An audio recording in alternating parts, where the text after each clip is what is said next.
Hello guys, আসসালামু আলাইকুম। কেমন আছেন আপনারা? আশা করি সবাই আল্লাহর রহমতে অনেক ভালো আছেন। তো আমি আজকে আপনাদের সাথে শেয়ার করব পুঁই শাক পাতা দিয়ে নুডলস এর পাকোড়া। তো প্রথমে আমি কিছু পুঁই শাক পাতা ভালো করে ধুয়ে একপাশে রেখে নিয়েছি। তারপরে লাগবে হচ্ছে আমাদের 2 প্যাকেট মিস্টার নুডলস। আপনারা যে যার মতো নুডলস পছন্দ অনুযায়ী নিতে পারেন।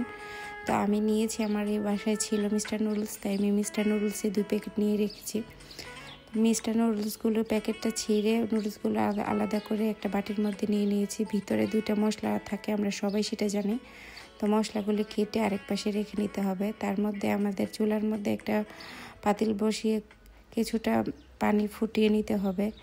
তারপরে যখন পানিটা একটু বুটবুট চলে আসবে তখন বুঝতে হবে যে আমাদের পানিটা গরম হয়ে গেছে। তখন তার মধ্যে দিয়ে দিব হচ্ছে আমরা নুডলসগুলি। তো নুডলসগুলি দেওয়ার পর আমরা কিছুক্ষণ অপেক্ষা করব নুডলসগুলি সিদ্ধ হয়ে যাওয়ার পরে। এই ফাঁকে আমরা কেটে নিচ্ছি হচ্ছে পুঁই শাক পাতাগুলি, যে পাতাগুলো আমরা নিয়েছিলাম ওই পাতাগুলি কুচি কুচি করে কেটে নিয়েছি, যেন নুডলসের যে ইয়েটা থাকে ওইটার সাথে ভালো করে মিশে যায়। তো এখানে দেখতেই পাচ্ছেন না আমার কতটুকু সিদ্ধ হয়েছে। তো এরকমভাবে সিদ্ধ হওয়ার পরে একটা ছাঁকনির মধ্যে আমরা ঢেলে নিব যেন পানিটা ঝরে যায়। তো পানিটা ঝরে গেলে একটা বাটির মধ্যে নুডলসগুলি আর হচ্ছে পুঁই শাক পাতাগুলি আমরা দিয়ে নিব। তো আমাদের এই নুডলসের পাকোড়াটা বানাইতে কী কী মশলা লাগবে আমি সবগুলি আপনাদের একটা একটা করে বলে দিব। আপনারা এইভাবেই যদি নুডলসের পাকোড়া বানান, খেতে অসাধারণ মজা হয়।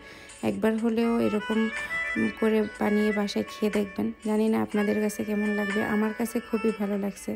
তো এখানে আমি পুঁই শাক পাতাগুলির সাথে নুডলসগুলি, সিদ্ধ করে রাখা নুডলসগুলি দিয়ে দিলাম।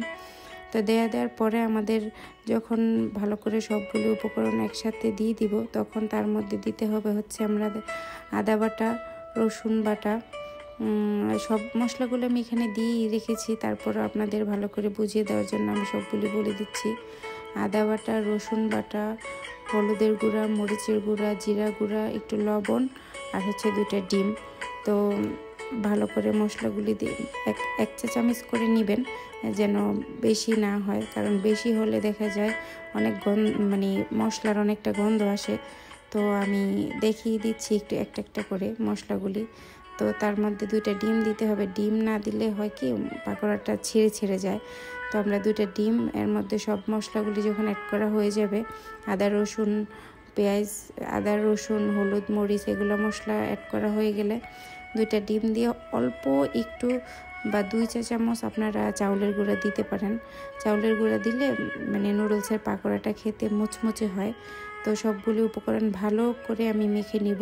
খুব ভালো করে মাখতে হবে, কারণ যদি ভালো করে আমরা না মাখি তো ইয়েটা ভালো করে একসাথে মিশে যাবে না। তো 2টা ডিম আমার কম মনে হয়েছে, তারপর আমি আরেকটা ডিম নিয়েছি।